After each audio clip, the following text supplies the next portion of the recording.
Assalamualaikum warahmatullahi wabarakatuh. Kami dari kelompok 6 akan memaparkan materi terkait administrasi kesiswaan. Di sini saya sendiri Muhammad Maulana Ismukafi selaku moderator dan juga materi. Selanjutnya ada teman saya Abdillah Lina dan juga Nurul Faiza. Untuk materi pertama ada pengertian, yang kedua ada bentuk, yang ketiga ada dokumen, dan yang keempat ada kultur. Untuk materi pertama akan dipaparkan oleh Abdillah Lina, kepadanya disilakan. Materi yang pertama yakni pengertian administrasi kesiswaan. Kata administrasi sendiri berarti segala upaya untuk membantu, melayani, dan mengarahkan suatu kegiatan agar tercapainya tujuan tertentu.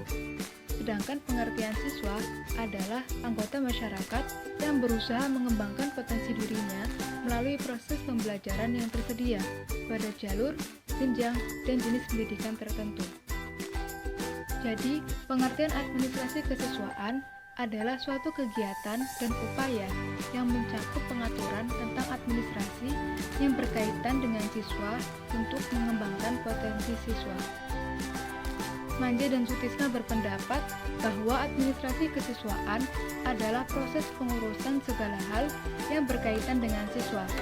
Pembinaan selama siswa berada di sekolah, dari siswa masuk sekolah sampai lulus sekolah, melalui penciptaan suasana yang kondusif terhadap proses pembelajaran yang efektif dan efisien. Administrasi kesiswaan berhubungan dengan tata usaha dalam penyimpanan data-data siswa.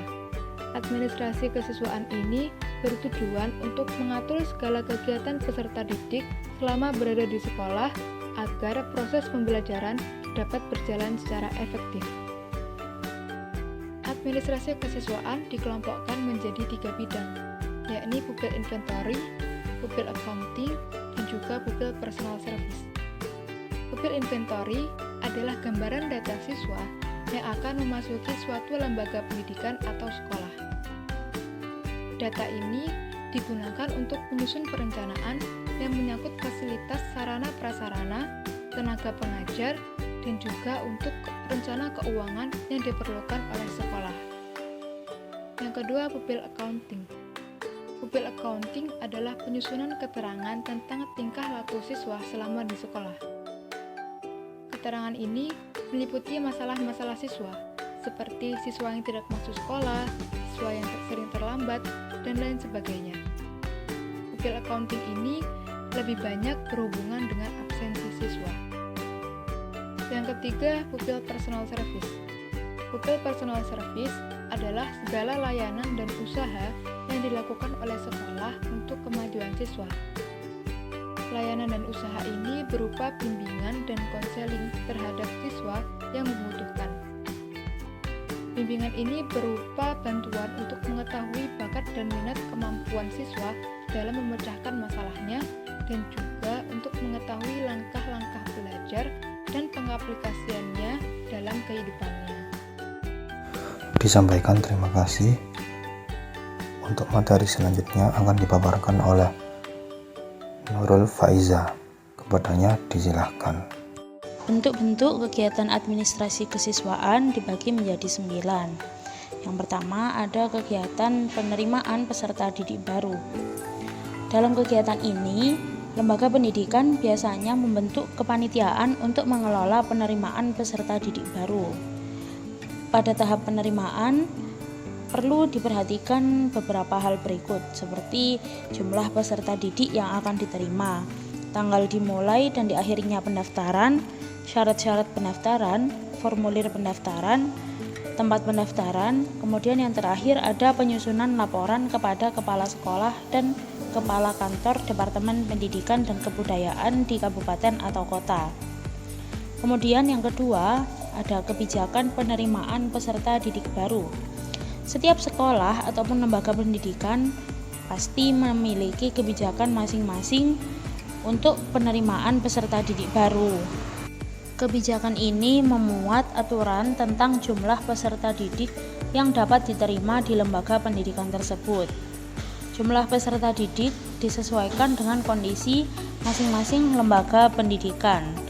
Dalam hal ini memperhatikan daya tampung, sarana prasarana, tenaga kependidikan, dan juga jumlah ruang kelas dan lain sebagainya. Bentuk kegiatan yang ketiga yakni sistem penerimaan peserta didik baru.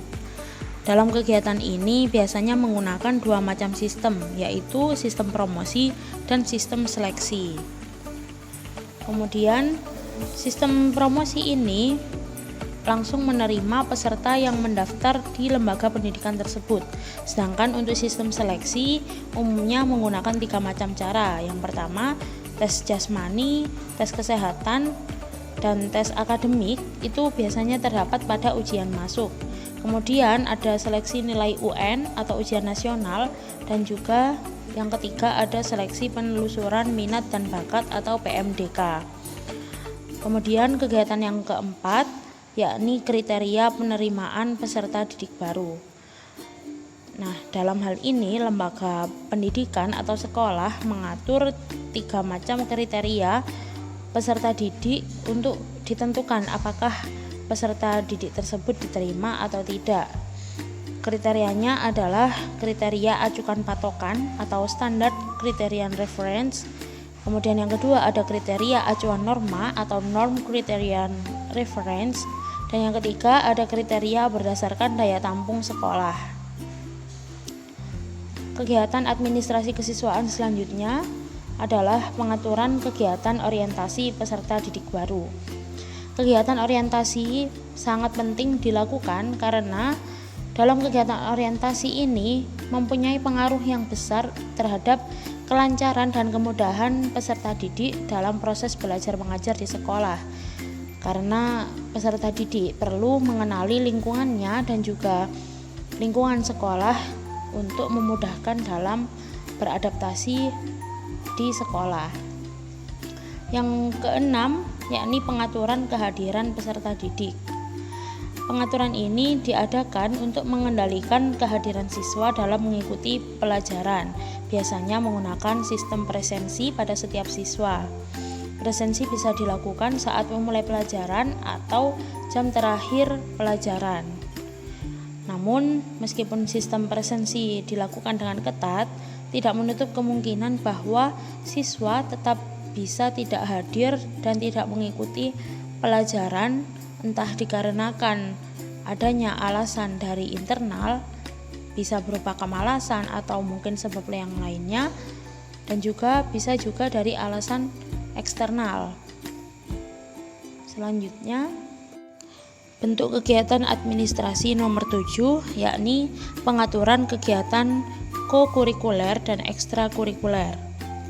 Nah, dalam hal ini biasanya terdapat beberapa kegiatan yang menunjang pembelajaran intrakurikuler seperti studi lapangan, karya wisata, kepramukaan, kesenian, olahraga, camping, dan lain sebagainya. Kegiatan-kegiatan yang telah disebutkan merupakan kegiatan penunjang proses belajar mengajar yang pelaksanaannya berada di luar jam sekolah. Jadi meskipun kegiatan ini tidak tercantum dalam kurikulum, kegiatan ini tetap perlu diatur pelaksanaannya oleh sekolah. Selanjutnya kegiatan nomor 8 yaitu mengatur perpindahan atau mutasi peserta didik. Perpindahan peserta didik harus diatur oleh lembaga pendidikan atau sekolah dikarenakan perpindahan peserta didik antar sekolah harus disertai surat keterangan pindah dari sekolah asal. Sekolah yang akan menerima peserta didik pindahan harus meminta surat keterangan pindah. Demikian pula sekolah asal harus mengeluarkan surat keterangan pindah. Apabila surat keterangan pindah telah dikeluarkan, maka secara hukum lepas tanggung jawab sekolah terhadap peserta didik yang bersangkutan, begitupun sebaliknya. Kemudian kegiatan administrasi kesiswaan yang terakhir ada tata tertib peserta didik. Menurut instruksi Menteri Pendidikan dan Kebudayaan tanggal 1 Mei 1974 nomor 14, tata tertib sekolah ialah ketentuan-ketentuan yang mengatur kehidupan sekolah sehari-hari dan mengandung sanksi terhadap pelanggarannya. Tata tertib siswa ini memuat mengenai aturan-aturan untuk ditaati oleh peserta didik dan mengandung hukuman sebagai konsekuensi bagi siswa yang melanggar aturan-aturan yang telah ditentukan. Tujuan adanya tata tertib peserta didik ini agar ditetapkan standar tingkah laku bagi peserta didik, dan peserta didik juga dapat mewujudkan suatu kedisiplinan dalam mengikuti pembelajaran di sekolah. Terima kasih disampaikan. Untuk materi selanjutnya akan saya paparkan mengenai jenis-jenis administrasi kesiswaan.